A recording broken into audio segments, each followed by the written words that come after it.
اچھا، بسم اللہ الرحمن الرحیم، السلام علیکم ورحمۃ اللہ وبرکاتہ. Good morning, good afternoon, good evening wherever you are. This is نئی مشتاق ہیئر، اور آج ہم ابرار بھائی کے گھر میں محفل ابن عربی سجا کے بیٹھے ہوئے ہیں. آج عید الاضحیٰ کا تیسرا دن ہے، عید الاضحیٰ 2020، اور میں فارغ تھا گھر میں، اور میں نے سوچا 2 دن تو ہم گھر پہ رہے ہیں بارشوں کی وجہ سے بھی، تو آج میں نے ان کو فون کیا. میں نے کہا کہ آپ کی جو نئی کتاب آئی ہے معارف و ملفوظات ابن العربی، تو یہ میں پڑھ رہا تھا، تو میں نے سوچا چلے اس پہ ابرار بھائی سے بات کرتے ہیں تھوڑی سی، اور اس حوالے سے اس گفتگو سے جو جن کے پاس یہ کتاب ہے اور جن کو نہیں پتہ کہ یہ مارکیٹ میں آ گئی ہے، دونوں تک گفتگو پہنچ جائے، اور پھر اس کتاب کا جو پڑھنے کا مزہ ہے وہ دوبالا ہو جائے. تو تھینک یو سو مچ بھائی جان، مہربانی، بہت بہت شکریہ آپ کا. ابھی ہم انہی کے کیمرے سے ریکارڈنگ کر رہے ہیں، تو آپ کو دیکھا ہوگا رزلٹ بھی شاندار ہے، مزیدار ہے. تو جناب سب سے پہلے تو یہ بتائیں کہ یہ تصنیف کس کی ہے؟ معارف و ملفوظات ابن العربی کے نام سے فرسٹ امپریشن یہ ڈلیور ہوتا ہے کہ شاید یہ ابن العربی کی اپنی تصنیف ہے. تو سب سے پہلے تو یہ بتائیں تصنیف کس کی ہے؟ اچھا، یہ تصنیف ہے جناب، نیچے لکھا ہوا ہے شیخ اکبر کے شاگرد شمس الدین اسماعیل ابن سعودکین، جو شیخ کے ساتھ جو ہے تقریباً 30 سال زندگی کے رہے ہیں اور مستقل ساتھ رہے ہیں. مطلب شیخ کے ساتھ ہی رہے ہیں، ان کو اور کوئی کام نہیں تھا ایکسٹرا، مطلب کہ خادم کی حیثیت سے. تو یہ جو شیخ کی زبانی انہوں نے وہ ملفوظات سنے، ان کی باتیں سنی، جو سمجھ میں آئی، پھر انہوں نے بعد میں جو ان کو جمع کیا اور یہ کتاب مطلب جمع کی، جس کا نام یہ شیخ کی زندگی میں جمع ہوئی یا ان کی وفات کے بعد؟ وفات نہیں، سنے تو ساری بات انہوں نے زندگی میں. کچھ چیزیں جو نہیں ہیں، کچھ معارف وہ ملفوظات انہوں نے اپنی زندگی میں لکھے، شیخ کو دکھائے بھی کہ آپ چیک کر لیں، تو اس کا ذکر اس کتاب میں ملتا ہے کہ یہ لکھی اور مجھے دکھائی بھی. تو پھر ساری بات ہے کہ کچھ بعد میں جو جس طرح سے کمپائل ہوئی، تو بعد میں کچھ چیزیں جو نہیں ہیں اس کو یاد مطلب ایڈ کی. تو یہ باقاعدہ کتابی شکل میں کب آئی؟ یعنی کہ ان کے دور کی مصفدہ، جس کو کلمی مصفدہ اس وقت تو ہاتھ سے لکھتے تھے. کلمی مصفدہ تو اس کے ظاہری بات ہے موجود ہیں. شیخ اسماعیل صادقین انہوں نے جب پراپر ایک ہوتا ہے نا کتابی شکل میں انہوں نے پوری دی تھی نا. اچھا، وہ میرے پاس چونکہ کمپیوٹر میں ہے تو میں ابھی آپ کو نہیں دکھا سکتا، لیکن آپ اس کو کھولیں گے نا تو اس میں آپ کو اس کے وہ ملیں گے، آپ کو مینوسکرپٹس آپ کو ملیں گے کہ ہم نے جو نا یہ تو ایک مطبوع ایڈیشن استعمال کی ہے، تو باقی جو مینوسکرپٹس استعمال کی ہیں تو یہ 3 مینوسکرپٹس بھی اس میں ہیں. اور اس میں یہ مکتبہ اسد الوطنیہ کا جو مینوسکرپٹ ہے، یہ پہلا والا. تو یہ جو مکتبہ اسد الوطنیہ کا جو مقصود ہے نا، یہ جو ابن عربی سوسائٹی کے محققین ہیں ان کی رائے میں یہ سعد الدین کونوی کے شاگرد جو تھے سعد الدین فرغانی، بڑا مشہور نام ہے ابن عربی کے اسکول آف تھاٹ میں، یہ ان کے ہاتھ سے لکھا ہوا ہے. یہ ان کی رائے ہے، لیکن کیونکہ انہوں نے ان کی باقی رائٹنگز کو بھی میچ کیا ہے تو ان کے مطابق ہی ان سے. لیکن اس مخطوط کے چونکہ اینڈ پہ آخری صفحہ جو مسنگ ہے، تو اس وجہ سے ہمیں ایگزیکٹ پتہ نہیں چل سکا اس مخطوط میں کہ واقعی ان کی ہے یا نہیں ہے، لیکن انہوں نے ہینڈ رائٹنگ میچ کر کے بتایا کہ غالب جو رائے ہے وہ یہ ہے کہ ان کی ہے، بیسڈ آن کمپیریزن. اور آپ نے اس اردو جو کتاب ہمارے ہاتھ میں ہے یہ 3 مصفدوں سے لی ہے. ہاں، ایک مطبوع بھی ہم دکھا دیتے ہیں، یہ پرنٹڈ بک ہے، اس سے عربی میں اس سے مین، اور اس کے بعد اس کے متن کو چونکہ اس میں بہت زیادہ غلطیاں ہیں اور ہم نے اس کتاب میں سے 100 غلطیاں نکالی ہیں عربی کی، تو وہ 100 جو نکالی ہیں وہ پھر مینوسکرپٹ سے نکالی ہیں. اچھا، جو اوریجنل مینوسکرپٹ اویلیبل ہیں.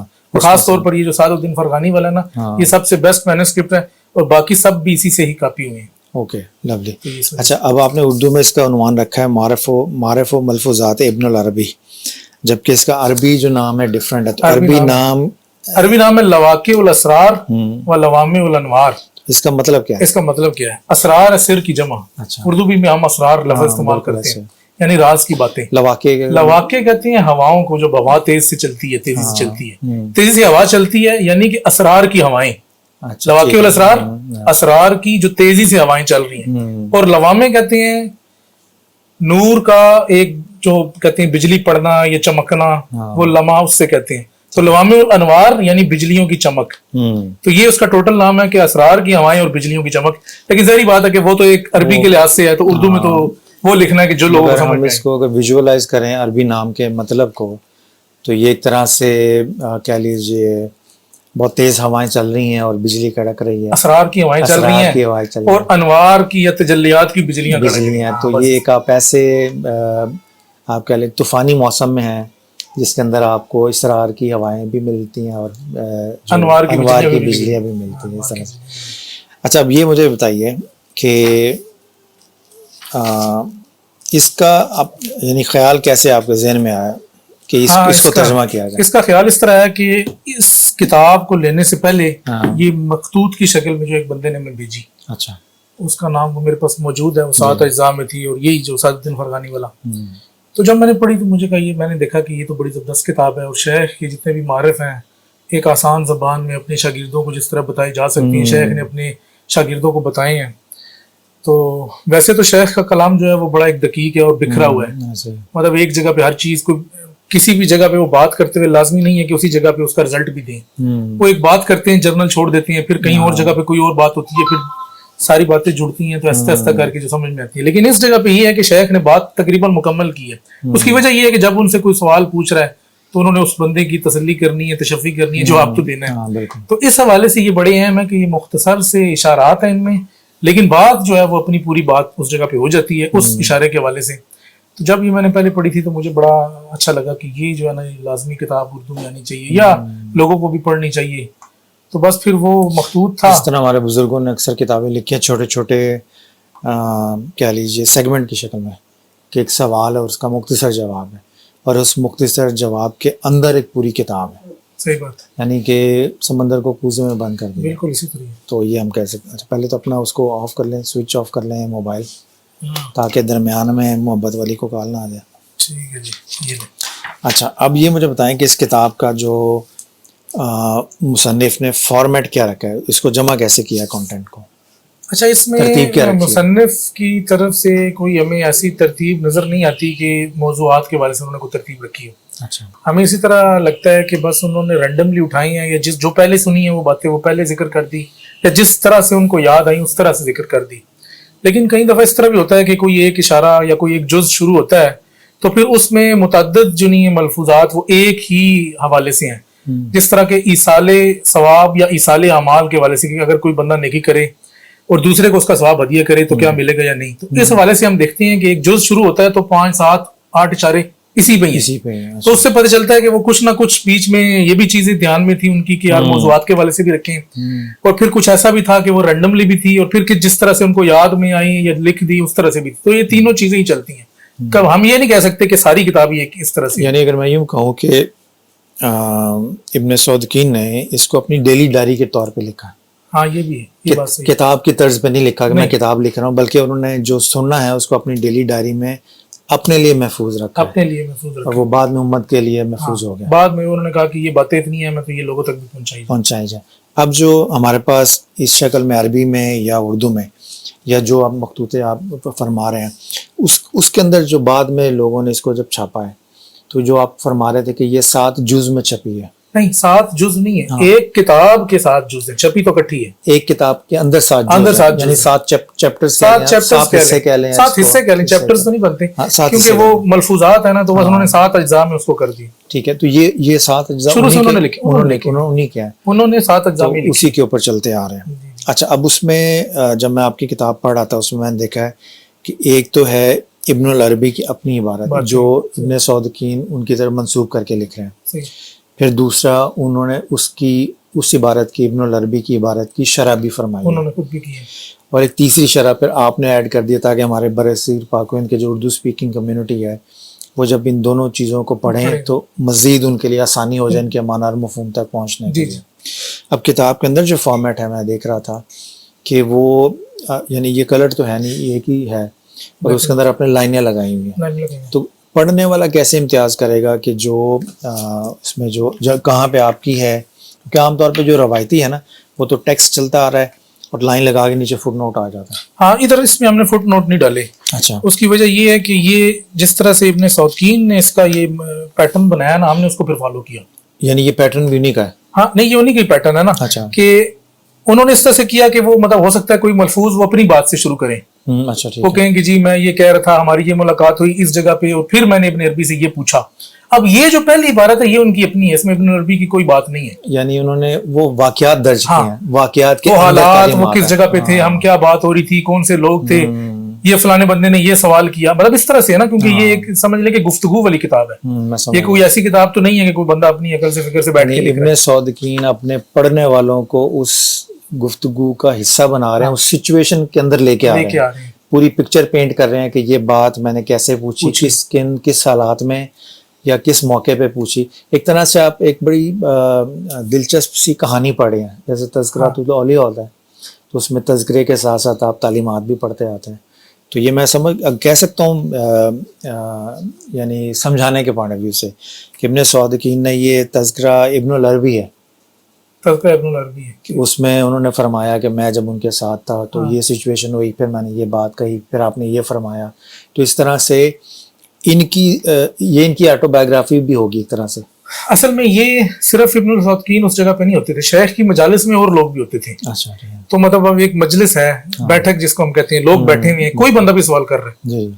اب اس میں کئی ایسے ملفوظ ہیں کہ کسی اور شخص نے سوال کیے. اچھا.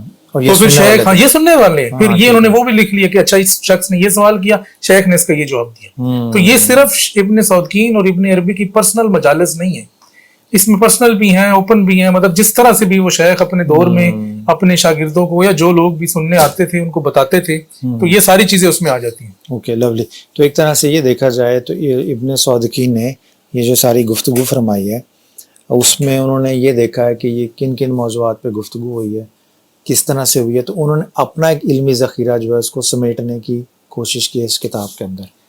اصل میں سمجھتا ہوں کہ انہوں نے اس میں یہ کیا ہے کہ شیخ کی گفتگو کے وہ بڑے بڑے مقامات یا شیخ کے اپنے کلام کے اندر وہ مشکل باتیں جو آسانی سے سمجھ نہیں آتی، انہوں نے ان باتوں سے، جب شیخ کے دور میں کچھ لوگوں نے یہ سوال شیخ کے سامنے کی شاگردوں نے کہ جی آپ ہمیں سمجھائیں یہ چیزیں، تیری باتیں اس دور کے لوگوں کو بھی سمجھ نہیں آتی تھی. تو شیخ نے ان کو جو جواب دیے اور وہ آسان جواب تھے کیونکہ وہ پن پوائنٹ شیخ نے اس شخص کو ادھر ہی بات وہ بتانی تھی. تو انہوں نے وہ چیزیں جو ہیں وہ نقل کر کے جمع کی تاکہ یہ آگے والوں کے لیے بھی آسانی ہو جائے کہ شیخ کی کتابوں میں سے تو بعض دفعہ مشکل ہے لیکن اس سے پڑھ کے آپ کو کچھ نہ کچھ اس کا لازمی سمجھ میں آئے گا کہ کیا بات ہے. اچھا. میں نے جو اس کو تھوڑا سا اسٹڈی کیا ہے اس کا چند ایک چیزیں جو موٹیویشنل اسپیکر ہیں یا جو ٹریننگ اینڈ ڈیولپمنٹ ہے اپارٹ فرام ریلیجس کمیونٹی، جو ہمارا کارپوریٹ کلچر ہے، جن کو وزڈم لٹریچر پڑھنے کا بڑا شوق ہوتا ہے، سیلف ہیلپ سائیکالوجی کا بڑا ہوتا ہے. تو دو تین میں نے ابھی صفحے میں پڑھے تو وہ میں نے سوچا تھا کہ میں ابرار بھائی کی موجودگی میں وہ آپ تک پہنچاؤں گا، بڑے شاندار ہیں. تو وہ چونکہ خامیاں مجھ میں بھی تھیں تو میں نے اپنی خامیوں کا علاج جب اس کوٹیشن میں دیکھا تو مجھے بڑا مزہ آیا. اور اس میں ایک چیز ہمیں بھی پتہ چلیں گی نئی چیزیں اس میں سے. ہاں جی. تو اس میں ایک تو زبردست جو چیز انہوں نے فرمائی ہے ابن العربی نے کہ پیج نمبر مجھے بتائیے. ہاں یہ ہے جناب پیج نمبر 49 ہے. اب 49 میں ہوتا ہے کہ میری ایک اپنی عادت تھی، ابھی بھی ہے، ہر انسان کی ہوتی ہے کہ جب آپ کسی سے گفتگو کر رہے ہوں اور اگلا بندہ آپ کی بات نہ سنے اور آپ کی سننے کی بجائے آپ کو اپنی بات سنانے لگ جائے اور آپ پریشان ہو کہ بھائی میری بات تو سمجھ لو پہلے اچھی طرح. کہتا ہے جی میں نے آپ کی نہیں سننی، پہلے میری سنیں. ایسے آدمی کو ہینڈل کیسے کرنا ہے؟ انگریزی میں کتابیں ملتی ہیں how to handle difficult people. تو میں نے ایک چیز یہ دیکھی ہے کہ اس کتاب کے اندر ایک اوور آل جو مزاج ہے، جو مختلف جگہوں پہ میں نے دیکھا کہ روحانیت کی اور تصوف کی باتوں کے ساتھ ساتھ ابن سعودکین کا جو مین فوکس رہا ہے کہ اپنے ارد گرد کے ماحول سے کنیکٹ کیسے رہنا ہے اور اپنے ارد گرد کے لوگوں کے اندر رہتے ہوئے آپ نے روحانی ترقی کیسے کرنی ہے اور اپنے ارد گرد کے لوگوں کو کیسے ہینڈل کرنے سے مراد ان کی بد مزاجی کیسے ہینڈل کرنی ہے, پوائنٹ آف ویو ڈفرینس آ جائے وہ کیسے ہینڈل کرنا. تو اس میں جو 49 پیج پہ بڑی شاندار بات کی ہے. اب وہ کہتے ہیں کہ اور میں تجھے نصیحت کرتا ہوں, یہ پہلے سورہ شورا کی آیت نمبر 40 کا ہے کہ سو جس نے معاف کیا اور اصلاح کی تو اس کا اجر اللہ کے ذمہ ہے. اس آیت کی تفسیر میں وہ فرماتے ہیں میں تجھے نصیحت کرتا ہوں کہ اگر کوئی تجھ سے جھگڑا کرے یا تیری وہ بات نہ مانے جو تجھ پر اللہ نے کھولی یا تو نے کسی غیر سے نقل کی یا اپنی کتاب میں لکھی, یعنی آپ کے ساتھ ایک انٹلیکچوئل ڈس ایگریمنٹ ہو جاتا ہے, آپ کے ساتھ ایک فکری اختلاف ہو جاتا ہے کچھ کسی طرح کا بھی, تو وہ کہتے ہیں کہ اس کا طریقہ کیا ہے اس کو ہینڈل کرنے کا, کہ اس کو جواب نہ دے, اس کے ساتھ تکرار مت کر بلکہ خاموش ہو جا اور اس معاملے میں غور کر, تجھے پتہ چلے گا کہ حق تعالیٰ نے اس بات نہ ماننے والے کی زبانی تجھے حکمت سے متنبع کیا, یا تو کسی غفلت میں تھا, لہٰذا ادب اور عاجزی سے حق سبحانہ کے پاس ٹھہر, غور کر اور اس سے کھوج اور اس سے اصلاً جواب مت دے کہ تو حاضرات الہیہ کے ادب سے باہر نکل جائے گا. تو یہ جب میں نے عبارت پڑھی تو میں ایک دم سے چونک گیا کہ بحث و مباحثے میں تکرار میں الجھنے کی بجائے سننے پہ زیادہ دھیان دے, اور یہ دیکھے بعض کا اللہ تعالیٰ کسی مخالف کی زبان سے آپ سے مخاطب آپ کو سمجھا رہا ہوتا ہے, آپ سمجھتے ہیں میں اس کو سمجھا رہا ہوں, میں الٹی گیم ہو رہی ہوتی ہے, الٹی گیم سمجھ رہے ہوتے ہیں. تو بعض کا آپ کا کسی کو سمجھانے کی کوشش کرنا اور اس کو آپ کو سمجھانے کی, یہ پروسیس بذات خود آزمائش ہوتا ہے. اس میں سم ٹائم آپ سمجھتے ہیں کہ میں تو کہ حق پہ ہوں, تو اللہ میری بیک پہ کھڑا ہوا ہے, یہ نہیں پتا ہوتا کہ اللہ تعالیٰ ادھر سے بھی مخاطب ہو کے ادھر بھی تو ہے, اتنا ہی اس کا تو رب ہے جتنا میرا رب. تو بعض کا اللہ تعالیٰ ادھر سے مخاطب, اس لیے کہ خاموش ہو کے اس کی گفتگو پہ دھیان کر اور اپنے پوائنٹ آف ویو کو ذرا سائڈ پہ رکھ کے اس کے پوائنٹ آف ویو اس کی بات سوچ کہ وہ اس کی بات میں تجھے کیا سمجھ میں آ رہا ہے, اس کی بات کے لفظوں یا اس کی تکرار کے اندر کیا میسج ہے, میسج کیا سمجھ وہ چیز ہے. تو یہ بات اتنی شاندار مجھے لگی. لیکن اس کو اگر آپ اگلا کنٹینیو کریں نا تو یہ آگے اور اس بات کو کھول ہے. جی اور وہ سے ملتا جلتا ہے. ہاں, اور جب کسی بھی شخص کو کوئی بات بتا تو یہ مت سوچ کہ تو اس سے افضل ہے یا زیادہ جانتا ہے, کہیں تو محجوب نہ ہو جائے, یعنی چھپ نہ جائے, محجوب حجاب میں نہ چلا جائے, اور خود کو بڑا نہ سمجھنے لگے, بلکہ اسے اس لیے بات بتا کہ حضور صلی اللہ علیہ وسلم نے فرمایا جس سے علم کے بارے میں پوچھا گیا اور اس نے چھپایا تو روزہ قیامت اسے آگ کی لگام ڈالی جائے گی. تیری نیت علم کی اشاعت اور باہمی نصیحت ہونی چاہیے. جب یہ ہے کہ ہم کسی سے گفتگو کر رہے ہوتے ہیں تو پیچھے ایک نفس کو بھی تقویت مل رہی ہوتی ہے کہ دیکھا تیرا اتنا علم ہے, تکبر میں آ جاتا ہے کہ دیکھو جی مجھے تو اتنا پتہ ہے, اس کو تو کچھ بھی نہیں پتا. اور بعض کا یہ ہوتا ہے کہ ممبر پہ بیٹھا ہوتا ہے اور تگڑا ہو جاتا ہے, اور وہ اسٹیج پہ ہو, ٹی وی پہ ہو, ٹاک شو پہ, جتنے بھی وہ اسٹیجز ہیں جس پہ ہو. تو وہ یہ ہے کہ آپ یہ ذہن میں رکھیں کہ ایک ذمہ داری اللہ پاک نے آپ پہ ڈالی, حضرت صلی اللہ علیہ وسلم نے, کہ جو اللہ نے آپ پہ نشاور کیا ہے علم کی شکل میں وہ آپ نے آگے پہنچانا ہے, لوگوں تک پہنچانا. تو یہ امانت میں خیانت نہ ہو جائے, یہ تمہارا اپنا کچھ نہیں ہے بلکہ تم اس امانت کو تم نے اس کے امانت کے حقدار تک پہنچانا ہے. تو یہ بعض کا اتنے لطیف نکات ہیں لائف کو سمجھنے کے لیے کہ 1000 انگریزی کتابیں پڑھ لیں بعض کا تو وہ سمجھ نہیں آتی. ہاں نہیں ذری بات اسی طرح ہے, بس یہ شیخ نے تو یہ چیزیں بیان کی ہوئی ہیں. اسی طرح ایک اور میں دیکھا تھا میں نے, ہاں یہ میں چاہوں گا آپ اس پہ گفتگو فرمائیں. اسی 50 نمبر 50 اگر تو کسی ایسے شخص کا انکار کر دے جس کا, اب آپ یہ بیان آپ خود بھی پڑھیے اور بتائیے. اچھا جی, اگر تو کسی ایسے شخص کا انکار کرے جس کا انکار شریعت میں واضح اور منصوص ہے, یعنی کہ ایسی بات کا تو انکار کر رہا ہے, غیر شرعی کام کو بندہ کر رہا ہے اور تو اس کا انکار کر رہا ہے. آگے کیا فرماتے ہیں, اور تجھے کوئی راہ دکھائی نہ دیتی ہو کہ شرعاً اس کا انکار ہی بنتا ہے, مطلب کوئی بندہ ایسا فعل کر رہا ہے کہ شریعت میں اس کا رد کیا جانا چاہیے. آگے کیا کہتے ہیں, تو اپنے مزاج سے اس کا انکار مت کر, اسے فاسق مت کہہ, بلکہ نرمی سے کہہ کہ شریعت اس بارے میں بالکل واضح ہے. اسے یہ مت کہہ کہ تو غلطی پر ہے, یہ تو شریعت کے مخالف ہے, بلکہ جس قدر ہو سکے نرمی اختیار کر. تو اس میں وہی نرمی کی جو بات ہے شیخ وہی بتا رہے ہیں. اس میں نے جو سوچا نا, جو اس میں جو جملہ آپ نے فرمایا, تو اپنے مزاج سے اس کا انکار ہے. سم ٹائم سمجھنے والا سمجھ جاتا ہے کہ میں غلطی پہ ہوں, مگر آپ کے سمجھانے کے انداز سے اس کو چڑ ہو جاتی ہے صحیح بات ہے کہ وہ سمجھنا توہین سمجھتا اپنی یا ماننا توہین. سم ٹائمز اس کے ماننے میں اور آپ کے سمجھانے میں سب سے بڑی رکاوٹ آپ کا مزاج ہوتا ہے, شریعت نہیں ہوتی. مزاج ہی ہوتا ہے, مزاج ہی ہوتا ہے, یعنی پھٹا مزاج کا اشارہ. وہ کہتا ہے تو آکڑ خان ہے تو پھر میں بھی آکڑ خان ہوں. تو یہ دو حوالے میں نے آپ کو اس لیے اس میں سے پڑھ کے بتایا ہیں کہ اس طرح کی شاندار قسم کی سادہ زبان میں ایک طرح سے علمی فکری گفتگو ہے. آپ اس کو ضرور لیجیے گا, ضرور پڑھیے گا. تو میرا شریف آدمی آپ کو چھوٹے ابن العربی سے ملاتے ہیں. ادھر آؤ آ جائے گا, اس کو گود میں لیں. یہ جی یہ چھوٹا ابن العربی ہے, ابراہیم صاحب کا چھوٹا صاحبزادہ ہے. تو ماشاء اللہ کیا حال ہے, ٹھیک ہو؟ ماشاء اللہ ماشاء اللہ. یہ بار بار چکر لگا رہا تھا, ہم نے کہا اس کو اس مجلس میں شامل کرتے ہیں تاکہ اس کی برکت سے اس کی شمولیت بھی ہو جائے اور برکت سے ہمارا پروگرام بھی اچھا ہو جائے. صحیح ہے, صحیح ہے. تو ابھی مجھے یہ بتائیے آخری بات, پھر ہم اس کو کنکلوڈ کرتے ہیں کہ جب یہ آپ چھاپ رہے تھے, ہر کتاب جب آپ لکھتے ہیں ابن العربی کی, بڑے روحانی تجربات سے گزرتے ہیں. ہر کتاب کے ساتھ ہر کتاب کی اپنی کتاب ہوتی ہے. ایک جو ہوتی ہے ہمارے ہاتھوں میں ہوتی ہے اور ایک ہوتی ہے وہ جو آپ کے دل میں اپنی آپ پہ جو بیتی ہوتی ہے. اس میں کوئی ایسا واقعہ, کوئی ایسی بات جو آپ سمجھتے ہیں کہ یہ کتاب جب بھی سامنے آئے وہ واقعہ سامنے نظروں میں یا ذہن میں آ جاتا ہے؟ اصل میں اس کتاب کے حوالے سے, اس کتاب کے اندر سے جو چیزیں ہیں, اس کا ایک خواب کا میں نے ذکر کیا ہوا ہے. اچھا, اسی میں ذکر کیا ہے حاشیے میں پورے کا پورا, اور خواب بھی میرے اسی بیٹے کے والے سے ہے جو بیٹھا ہوا ہے قدرتی طور پہ.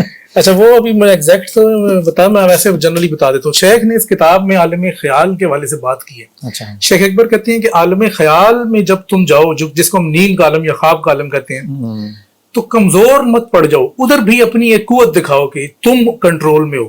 یہ نہیں ہے کہ عالم خیال تمہارے کنٹرول میں. آپ نے دیکھا ہوگا عمومی طور پہ جب بندہ خواب میں ہوتا ہے تو وہ خود کو ایک بالکل لاچار ہی سمجھتا ہے اور دیکھتا ہے کہ ادھر سے بھی میرے پہ حملہ اور ادھر سے بھی. تو شیخ نے کہا ہے کہ آپ جس طرح اس عالم میں اپنی ایک رکھتے ہیں, حقیقت رکھتے ہیں, قوت رکھتے ہیں, اور کوئی آپ کرے تو آپ اس کا دفاع کرتے ہیں, اسی طرح سے آپ کو عالم خیال میں بھی کرنا چاہیے, کیونکہ آگے جا کے آپ کو بڑا فائدہ دے گا. تو وہ اس کے حوالے سے بات تھی کہ اس کو ایک دن نا بخار تھا رات کو, تو یہ سویا ہوا تو میں بھی ساتھ ہی تھا.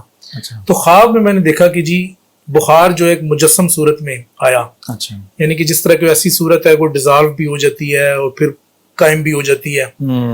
تو وہ پھر مجھے اس ٹائم یہ شیخ کی بات اسی وقت خواب میں یاد آ گئی. تو وہ پھر میں نے خواب میں اس بخار کا مقابلہ کیا, مطلب جو بھی یہ دعائیں آتی تھی یا جس طرح سے بھی وہ کہتے ہیں کیا, تو وہ ایٹ دی اینڈ اس کا یہ نتیجہ نکلا کہ وہ خواب کی بات ہی بتا رہا ہوں. تو خواب میں جو نہیں مجھے لگا کہ وہ بخار جو ہے وہ چلا گیا, چھوڑ کے چلا گیا, دوڑ گیا, بھاگ گیا. اچھا جب صبح اٹھے نا تو اس کو کوئی بخار نہیں تھا اور ہم نے کوئی دوائی بھی نہیں دی اس کو. تو رات کو میری وائف بھی کہتی ہے کہ جی بخار تھا صبح. میں نے کہا اب صبح اب اس کو کوئی بخار نہیں, چیک کر لو. واقعی کچھ اگلے دن بالکل ٹھیک تھا, دوائی کے بھی بغیر. اب پتہ نہیں کہ یہ اس کی بات تھی, یہ جو بھی تھی, لیکن مجھے لگتا ہے کہ یہ اس سے ایک ریلیٹڈ تھی وہ چیز. تو یہ جو عالم خیال میں شیخ نے کہا ہے نا کہ آپ اپنی قوت کا یا اپنے ہونے کا احساس ان کو دلائیں, جو بھی وہاں سے قوتیں آتی ہیں, تو اس سے آپ کو بڑا فائدہ ہوتا ہے. اور یہ بڑا نایاب نقطہ ہے, پہلے میں نے بھی سنا تھا, لوگ خواب لے کے پریشان ہوتے ہیں. ہاں کہتے ہیں خواب میں یہ ہو گیا, خواب میں وہ ہو گیا, خواب میں بھی مرد ہو جائے. آپ اندازہ کریں, میں نے تو اس کو ویسے بلایا تھا دیکھیں, لیکن یہ اس سے ریلیٹڈ چیز تھی تو آ گئی. تو اس کی اوپر سے انٹری ہوئی. ٹھیک ہے, چلو احمد آپ کی بات ختم ہو گئی, اب آپ جا سکتے ہو. ٹھیک ہے, اس سے پروگرام ختم کراتے ہیں. بہرحال ناظرین, یہ ہمارا اینڈ ہو گیا. سیشن کا پرپز یہ تھا کہ آپ تو اگر مزہ آیا تو یہ کتاب ضرور پڑھیں. اور احمد اب ہم کہیں گے کہ آپ سب اپنا خیال رکھیں. چلو احمد آپ اینڈ کرو, کس طرح کہیں گے؟ خیر ایک سیکنڈ, میں اس کو مائک اتار لوں. کدھر گیا مائک؟ یہ میں اتار لوں. چلیں اچھا چلو, اب ادھر منہ کر کے کہو کہ آپ سب کو عید مبارک. اور پھر ملیں گے. اور یہ کہو کہ جی ویڈیو سبسکرائب بھی کر لی چینل. ہاں ویڈیو سبسکرائب بھی کر لی. ہاں جی, اوکے, اللہ حافظ. اوکے جی, اللہ حافظ. اوکے جی, اللہ حافظ. تھینک یو سو مچ. ماشاء اللہ.